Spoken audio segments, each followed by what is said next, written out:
Fox 40, 1 hour earlier.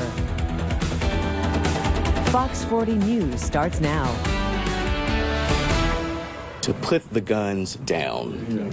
Put the guns down. Stop shooting each other. Now at 9, a plea from the Hinds County District Attorney after a violent week here in the capital city, plus new developments in the nearly month-long partial government shutdown. But first tonight, the weekend is here, and so our First Alert days for some rough weather headed our way this weekend. First Alert Chief Meteorologist Dave Roberts tracking it for us. Dave? Already got a little something on the radar, Howard. I'm tracking it through the Delta right now. This is moving to the northeast, though, away from us, but it's just the initial part of this storm system. Alert day for Saturday. Why? Morning storms. Sunday, wind and cold. And Monday, because of a bitter chill that's going to be in the morning with temperatures starting out below freezing. In mind, alert days in effect for Saturday, Sunday, and Monday. We're going to talk more about the threat of storms, what it may bring for us in the morning. Also, the cold weather that's coming in behind it in a few minutes. Well, developing right now, Lucky Town, a brewing company, says it's closing its doors. The brewery made the announcement on its Facebook page this evening. Lucky Town says over the last few years, it has had a consistent string of issues ranging from equipment failures to water problems. Now, the tap room will close its doors on March 9th.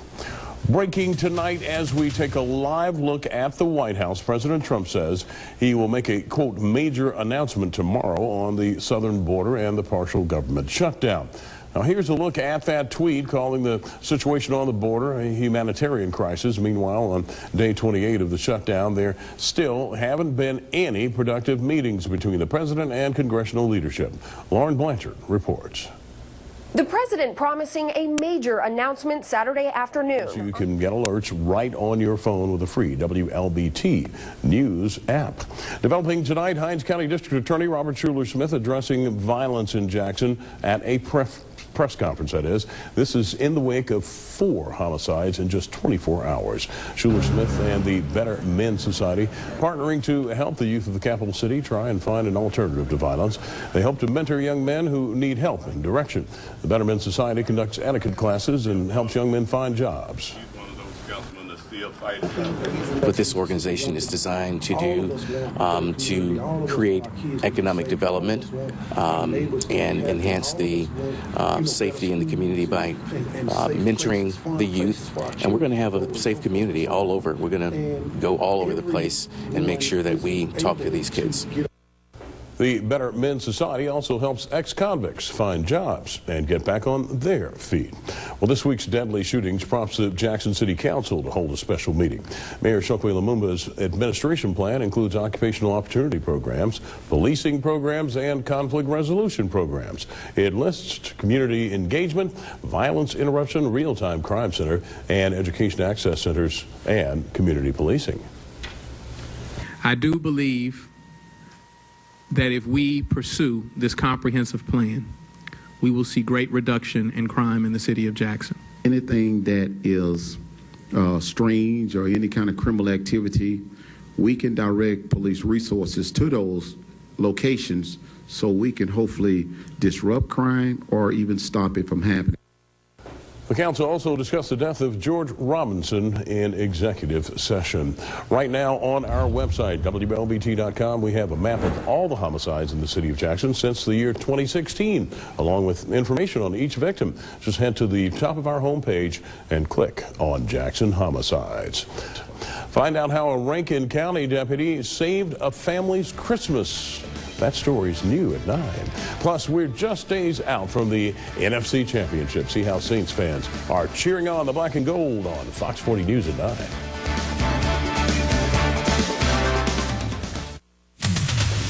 New at 9, a Rankin County deputy is recognized for his efforts to save a family's Christmas. Deputy Hunter Edwards was patrolling the Robin Hood neighborhood 3 days before Christmas when he spotted a house fire. He helped 2 children and 2 adults escape. At the last minute, he made one last effort to save their holiday, entering the home and grabbing a handful of Christmas presents under a tree that was already on fire. Edwards says he just wanted to bring a little cheer to a family that had lost almost everything.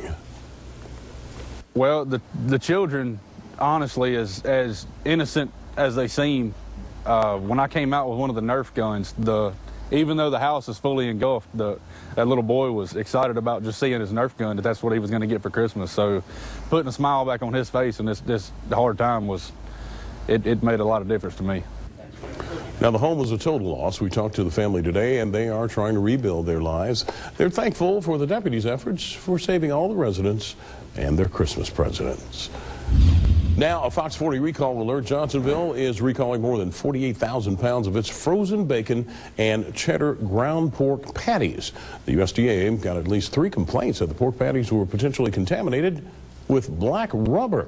There are no reports of any illnesses or injuries. The recall involves frozen pork patties produced and packaged on September 27th, October 17th, and October 18th last year. The affected packages have the establishment number 34225 printed on the carton and under the best flavor by date. Find out how a major wireless carrier is fighting against robocalls and spam in Fox 40 Consumer News. You're watching Fox 40 News at 9. Right now, let's take you to some live pictures from Atlanta. Take a look at this. You're looking at Mercedes-Benz Stadium, home of Super Bowl 53. Of course, the New Orleans Saints and Saints fans are hoping they'll make it there, but first, they have to beat the LA Rams in the NFC Championship. That's coming up this weekend. Last summer during Saints training camp, they went by the motto, "Prove them right." Because on paper, the Saints and Rams, for that matter, were the 2 teams everyone was banking on reaching this stage. And now, that was a brave Rams fan there. And that was Natasha Robin reporting. We want to remind you that a special Saints tailgate show will be right here on Fox 40 on Sunday at 10 a.m. Afterwards, the Saints face off against the LA Rams. Kickoff 2:05. That's also here on Fox 40. Remember, you can keep up with the Saints by checking out the sports section on our website, WLBT.com. Sony Music drops R. Kelly. Sources tell Billboard that the record label parted ways with the singer. Several artists already cut ties with Kelly after the airing of a Lifetime documentary series that accuses Kelly of abuse, predatory behavior, and pedophilia.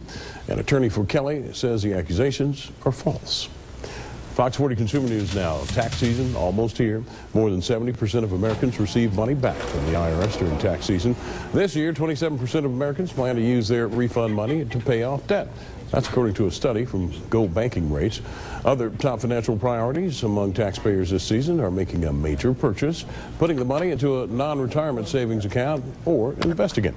Last year, many people planned to save their refunds, but nearly 30% said they ended up using it to pay off debt.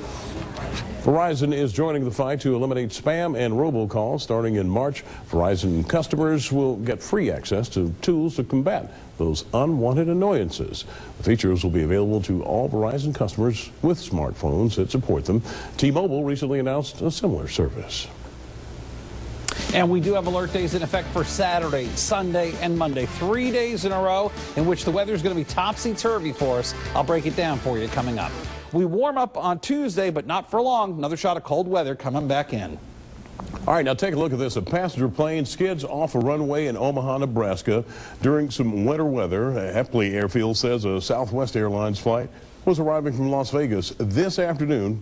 When it went off the end of the runway, Southwest tweeted that the plane landed safely, but, quote, slid onto a runway overrun with taxiing, or while taxiing, that is. The report says no one was injured. Mississippi is dealing with a teacher shortage. See how one area school district is struggling to fill positions on Fox 40 News at 9:30.